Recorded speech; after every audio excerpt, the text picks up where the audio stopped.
बारी बारी जाऊं मैं हिंदी पे बारी, हिंदी हमारी सबकी है महतारी, हिंदी हमारी। ಚಾನಲ್ ಅನ್ನು ಸಬ್ಸ್ಕ್ರೈಬ್ ಜೊತೆಗೆ ಬೆಲ್ ಐಕಾನ್ ಅನ್ನು ಅವಶ್ಯವಾಗಿ ಒತ್ತಿ. ನಮ್ಮ ಯೂಟ್ಯೂಬ್ ಚಾನಲ್ನಲ್ಲಿ ಹಿಂದಿ ಸಮಾಜ ವಿಜ್ಞಾನದ ಕ್ವಶನ್ ಆನ್ಸರ್ ನೋಟ್ಸ್ಗಳ ವಿಡಿಯೋಗಳಿದ್ದಾವೆ. 8ನೇ 9ನೇಗೆ ಕಲಿಕಾ ಚೇತರಿಕೆ ವಿಡಿಯೋಗಳಿದ್ದಾವೆ. ನಿಮ್ಮ FASC ಎಕ್ಸಾಮ್ ಮಾಡಲ್ ಕ್ವಶನ್ ಪೇಪರ್ಗಳು ಸಹಿತ ಇದಾವೆ, ಅವುಗಳನ್ನು ನೋಡ್ಬೋದು. ಏನಾದರೂ ಡೌಟ್ ಅನಿಸಿದರೆ ಕಮೆಂಟನ್ನು ಮಾಡಿ ಅಂತ ಹೇಳ್ತಾ, ಮೋಸ್ಟ್ ಇಂಪಾರ್ಟೆಂಟ್ ಅಂದರೆ ನಮ್ಮದೇ ಒಂದು ಟೆಲಿಗ್ರಾಮ್ ಗ್ರೂಪ್ ಅದ ಸ್ಟಡಿ ವಿತ್ ಪರಶುರಾಮ್ ಅಂತ. ಲಿಂಕ್ ವಿಡಿಯೋದ ಡಿಸ್ಕ್ರಿಪ್ಷನ್ ಬಾಕ್ಸ್ನಲ್ಲಿ ಪ್ರೊವೈಡ್ ಮಾಡಿದ್ದೀನಿ, ಅದಕ್ಕೂ ಕೂಡ ಬಂದು ಜಾಯ್ನ್ ಆಗಿ ಅಂತ ಹೇಳ್ತಾ. ಸೊ ಇವತ್ತಿನ ಮೊದಲ ಪ್ರಶ್ನೆ ಬಂತು ಚುಟ್ಟಿ ಪತ್ರ ಅಂತಕ್ಕಂಥದ್ದು 5 ಅಂಕಕ್ಕೆ ಕೇಳತಕ್ಕಂಥ ಪ್ರಶ್ನೆ.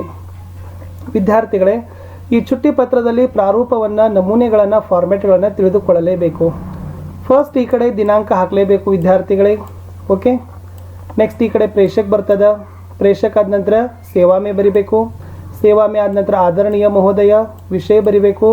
ಪತ್ರದ ಮುಖ್ಯ ಭಾಗವನ್ನು ಬರೆದು ಏನು ಮಾಡಬೇಕು, ಲಾಸ್ಟಿಗೆ ಧನ್ಯವಾದ ಸಹಿತ ಬರೆದು ಈ ಕಡೆ ಅಭಿಭಾವಕ್ಕೆ ಹಸ್ತಾಕ್ಷರ, ಈ ಕಡೆ ಭವದೀಯ ಅಂತ ಬರೆದು ಏನು ಮಾಡಬೇಕಪ್ಪ ಅಂದ್ರೆ ಪತ್ರವನ್ನು ಮುಗಿಸ್ಬೇಕು.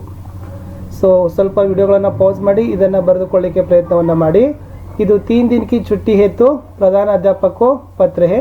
ಸೊ ಸ್ವಲ್ಪ ಕಾರಣಗಳನ್ನು ಏನು ಮಾಡಬೇಕು ಅಂತಂದ್ರೆ ಅವ್ರು ಕೊಟ್ಟಿದ್ರೆ ಕಾರಣಗಳನ್ನು ಬರಿಬೇಕು. ಇಲ್ಲಾದರೆ ಸೊ ನೀವೇ ಒಂದು ಕಾರಣವನ್ನು ಪ್ರಿಪೇರ್ ಮಾಡ್ಕೊಂಡು ಅಲ್ಲಿ ಏನು ಮಾಡಬೇಕಾಗ್ತದಪ್ಪ ಅಂದ್ರೆ ಚುಟ್ಟಿ ಪತ್ರವನ್ನು ಬರಿಬೇಕಾಗ್ತದೆ. 5 ಅಂಕಗಳು ಮೋಸ್ಟ್ ಇಂಪಾರ್ಟೆಂಟ್ ಆಗಿರ್ತಕ್ಕಂಥದ್ದು. 5 ಅಂಕ ಈಸಿಯಾಗಿ ನೀವು ಸೆಕ್ಯೂರನ್ನು ಮಾಡ್ಬೋದು. ಇನ್ನು ಮುಂದೆ ಹೋಗುವ 2ನೇ ಪ್ರಶ್ನೆ, ನಿಬಂಧ ಲೇಖನ. ಈ ಸರಿ ಪರೀಕ್ಷೆಯಲ್ಲಿ ಜನಸಂಖ್ಯಾ ವೃದ್ಧಿ ಬರ್ತಕ್ಕಂಥದ್ದು ಚಾನ್ಸಸ್ ತುಂಬಾ ಇದ್ದಾವೆ. ಲಾಸ್ಟ್ ಟೈಮ್ ಇಂಟರ್ನೆಟ್ ಕೇಳಿದಾರೆ ಅಂದ್ರೆ ಈ ಸರಿ ಏನು ಮಾಡ್ಬೋದು, ಜನಸಂಖ್ಯೆ ಅಂತಕ್ಕಂಥ ನಿಬಂಧ ಬರ್ಬೋದು. ಫಸ್ಟ್ ನಿಬಂಧವನ್ನು ಬರೆಯುವಾಗ ವಿದ್ಯಾರ್ಥಿಗಳಿಗೆ ಒಂದು ಚೆನ್ನಾಗಿರ್ತಕ್ಕಂಥ ಕೊಟೇಶನ್ನಿಂದ ಸ್ಟಾರ್ಟ್ ಮಾಡಿ. ನೀವು ಯಾವ್ದು ಬೇಕಾದ ನಿಬಂಧ ಬರೀರಿ, ಬಟ್ ಒಂದು ಫಸ್ಟ್ ಕೊಟೇಶನ್ಸ್ಗಳನ್ನು ಹಾಕಿ ಬರೆದ್ರೆ ಅದ್ರ ಒಂದು ಗೆಟಪೇನೆ ಚೆನ್ನಾಗಿರ್ತದೆ. ಆಮೇಲೆ ಅವ್ರು ಏನು ಸಂಕೇತ ಬಿಂದುಗಳನ್ನು ಕೊಡ್ತಾರಲ್ಲ ಅದನ್ನು ಹಾಕಲೇಬೇಕು.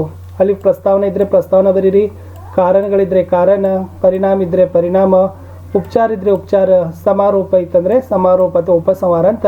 ಸೊ ತಾವೇನು ಮಾಡಬೇಕಾಗ್ತದಪ್ಪ ಅಂದರೆ ನಿಬಂಧಗಳನ್ನು ಬರಿಬೇಕಾಗ್ತದೆ.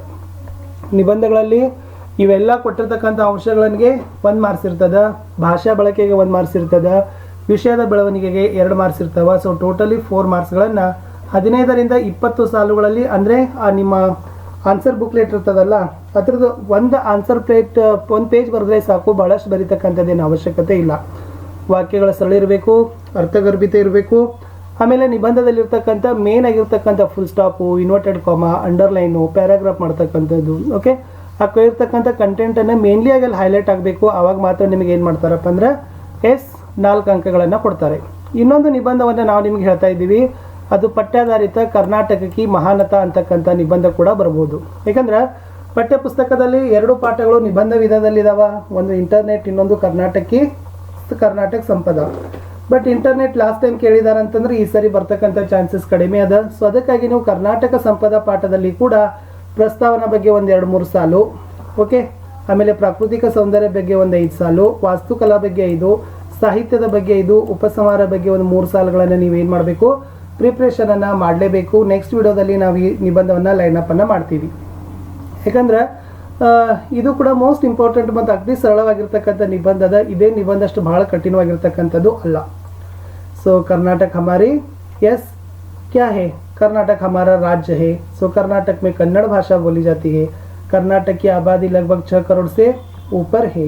ओके, कर्नाटक की राजधानी ಬೆಂಗಳೂರು है ಅಂತ ಪ್ರಸ್ತಾವನದಲ್ಲಿ ಬರೀಬೇಕು. ಇನ್ನು ಪ್ರಾಕೃತಿಕ ಸೌಂದರ್ಯದಲ್ಲಿ ಗೊತ್ತಿದೆ, ಪ್ರಾಕೃತಿಕ ಸೂಕ್ಷ್ಮ ನಯನ ಮನೋಹರ ಬರೀತೀರಿ, ಪಶ್ಚಿಮಿ ಘಾಟಗಳನ್ನು ಬರೀತೀರಿ, ಅರಬ್ಬಿ ಸಮುದ್ರಗಳನ್ನು ಬರೀತೀರಿ. ಓಕೆ, ಆಮೇಲೆ ಜಲಪ್ರಪಾತಗಳನ್ನು ಬರೀತೀರಿ, ನದಿಗಳನ್ನು ಹೆಸರುಗಳನ್ನು ಬರೀತೀರಿ, ಆಮೇಲೆ ಚಂದನ್ಕ ಆಗಾರ್, ಇದನ್ನು ಪ್ರಾಕೃತಿಕ ಸೌಂದರ್ಯದಲ್ಲಿ ಬರೀತೀರಿ. ವಾಸ್ತುಕಲಾ ಶಿಲ್ಪಕಲಾದಲ್ಲಿ ಗೊತ್ತಿದೆ, ಬೇಲೂರು, ಐಹೊಳೆ, ಪಟ್ಟದಕಲ್ಲು, ಶ್ರವಣಬೆಳಗೊಳ, ಮೈಸೂರು, ಇವುಗಳ ಬಗ್ಗೆ ಬರೆದ್ರೆ ವಾಸ್ತುಕಲಾ ಶಿಲ್ಪಕಲಾ ಆಗ್ತದೆ. ಸಾಹಿತ್ಯದ ಬಗ್ಗೆ ವಚನಕಾರರಿದ್ದಾರೆ, ಭಕ್ತ ಕವಿಗಳಿದ್ದಾರೆ. ಓಕೆ, ಆಮೇಲೆ ಆಧುನಿಕ ಸಾಹಿತ್ಯಕಾರರಿದ್ದಾರೆ, ಅವ್ರ ಬಗ್ಗೆ ಬರೆದ್ರೆ ಏನಾಗ್ತದಪ್ಪ ಅಂದ್ರೆ ಸಾಹಿತ್ಯ ಆಗ್ತದೆ. ಲಾಸ್ಟ್ ಓವರ್ ಆಲ್ ಉಪಸಂಹಾರ ಒಂದು 5 ಸಾಲುಗಳನ್ನು ಬರೆದ್ರೂ ಕೂಡ ನಿಮ್ಗೆ ಏನು ಮಾಡ್ತಾರೆ, ಖಂಡಿತವಾಗಿ 4 ಅಂಕ ಕೊಡ್ತಾರೆ. ನಾನು ನೆಕ್ಸ್ಟ್ ವಿಡಿಯೋದಲ್ಲಿ ಖಂಡಿತವಾಗಿ ಇದ್ರ ಬಗ್ಗೆ ಲೈನಪ್ ಮಾಡ್ತೀನಿ. ಯಾಕೆ ಹೇಳ್ತಾ ಇದ್ದೀವಿ ಅಂದರೆ ಇದು ಮೋಸ್ಟ್ ಇಂಪಾರ್ಟೆಂಟ್ ಇದೆ. ಜನಸಂಖ್ಯೆ ಅಂತಂದ್ರೆ 100% ಬರ್ತದೆ, ಡೋಂಟ್ ವರಿ. ಬಟ್ ಅದಾದರೂ ಕೂಡ ಒಂದು ನಾನು ನಿಮಗೆ ಏನು ಮಾಡ್ತಾ ಇದ್ದೀನಿ, ಪಠ್ಯಾಧಾರಿತ ನಿಬಂಧವನ್ನು ಸಹಿತ ಹೇಳಿದ್ದೀನಿ. ಸೊ ಇನ್ನು ಮುಂದಿನ ಪ್ರಶ್ನೆ ಇದೆ ವಿದ್ಯಾರ್ಥಿಗಳೇ, ಭಾವಾರ್ಥಗಳನ್ನು ಬರೀತಕ್ಕಂಥದ್ದು. ಅದು ತುಳಸಿ ಕೆ ದೋಹೆದಿಂದ ಈ ಸಾರಿ ಜಡಚೇತನ ಗುಣ ದೋಷಮಯ ಅಂತಕ್ಕಂಥದ್ದು ಬರ್ಬೋದು. ಅಥವಾ ರಾಮ ನಾಮ ಮನಿ ದೀಪದರು ಜೀಹ ದೇಹರಿ ದ್ವಾರ ತುಳಸಿ ಭೀತರ ಬಾಹಿರೋ ಜೋ ಚಾಹಸಿ ಉಜಿಯಾರ. ಇವೆರಡು ದೋಹಾಗಳು ಬಹಳಷ್ಟು ಇಂಪಾರ್ಟೆಂಟ್ ಇದಾವೆ. ಯಾಕಂದ್ರೆ ಡಿಫಿಕಲ್ಟಿ ಲೆವೆಲ್ ಹೆಚ್ಚಿರೋದ್ರಿಂದ ಸೊ ಟಫ್ ಆಗಿರ್ತಕ್ಕಂಥ ದೋಹಾಗಳು ಬರಬಹುದು ಅನ್ನೋದನ್ನ ಗೆಸ್ಸನ್ನು ಸಹಿತ ಮಾಡಬೇಕು.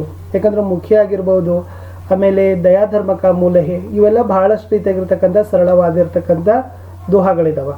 ಸೊ ಅದಕ್ಕಾಗಿ ಈ ಜಡಚೇತನ ಅಂತಕ್ಕಂಥ ಒಂದು ದೋಹಾ ಬಗ್ಗೆ ನೋಡ್ಕೊಡ್ರಿ. ಫಸ್ಟ್ ದೋಹಾ ಬರುವಾಗ ಭಾಳ ಚೆನ್ನಾಗಿ ಸ್ಕೋರ್ ಮಾಡ್ಬೇಕಂದ್ರೆ ಏನು ಮಾಡ್ಬೇಕಪ್ಪ ಅಂದ್ರೆ ಫಸ್ಟ್ ಶಬ್ದಾರ್ಥ ಬರಿಬೇಕು.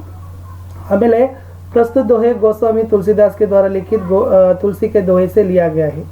ಆಮೇಲೆ ಇದರಲ್ಲಿ ಏನು ಹೇಳಿದರು, ಜಡಚೇತನ ಗುಣ ದೋಷಮಯ ವಿಶ್ವಕೀನ ಕರತಾರ ಸಂತ ಹಂಸ ಗುಣ ಗಹಿ ಪಯ ಪರಿಹರಿವಕರ. ಈ ದೋಹಾದಲ್ಲಿ ಸಂತನ ಸ್ವಭಾವದ ಬಗ್ಗೆ ಹೇಳಿದರು. ಪ್ರಸ್ತುತ ದೋಹೆ ಮೇ ಸಂತ ಕೆ ಸ್ವಭಾವ ಲಕ್ಷಣ ಕೆ ಬಾರೆ ಮೇ ಬತಾಯ ಗಯಾ ಹೈ.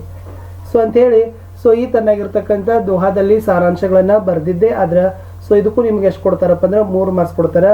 ಇನ್ನೊಂದು ದೋಹಾ ಹೇಳಿದ್ದೀನಿ, ರಾಮ ನಾಮ ಮನಿ ದೀಪಧರು ಜೀಹ ದೇಹರಿ ದ್ವಾರ ತುಳಸಿ ಭೀತರ ಬಾಹಿರೋ ಜೋ ಚಾಹಸಿ ಉಜಿಯಾರ. ಅದ್ರ ಬಗ್ಗೆನೂ ಕೂಡ ತಾವೇನು ಮಾಡಬೇಕು, ದೋಹಾದ ಬಗ್ಗೆ ಸ್ವಲ್ಪ ಒಂದಷ್ಟು ಕಣ್ಣಾಡಿಸ್ಕೊಡ್ರಿ ಅಂತ ಹೇಳ್ತಾ ಅದನ್ನು ಕೂಡ ನಾನು ನೆಕ್ಸ್ಟ್ ವಿಡಿಯೋದಲ್ಲಿ ಲೈನಪ್ಗಳನ್ನು ಸಹಿತನೂ ಕೂಡ ಮಾಡ್ತೀವಿ.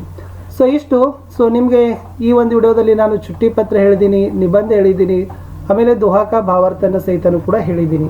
ಸುಮಾರು ಆಗಿರ್ತಕ್ಕಂಥದ್ದು ನಾನು 12 ಮಾರ್ಕ್ಸಿನ ಕ್ವಶನ್ಸ್ಗಳನ್ನು ಈ ವಿಡಿಯೋದಲ್ಲಿ ಡಿಸ್ಕಷನ್ ಮಾಡಿದ್ದೀನಿ. ತುಂಬ ಇಂಪಾರ್ಟೆಂಟ್ ಇದಾವೆ.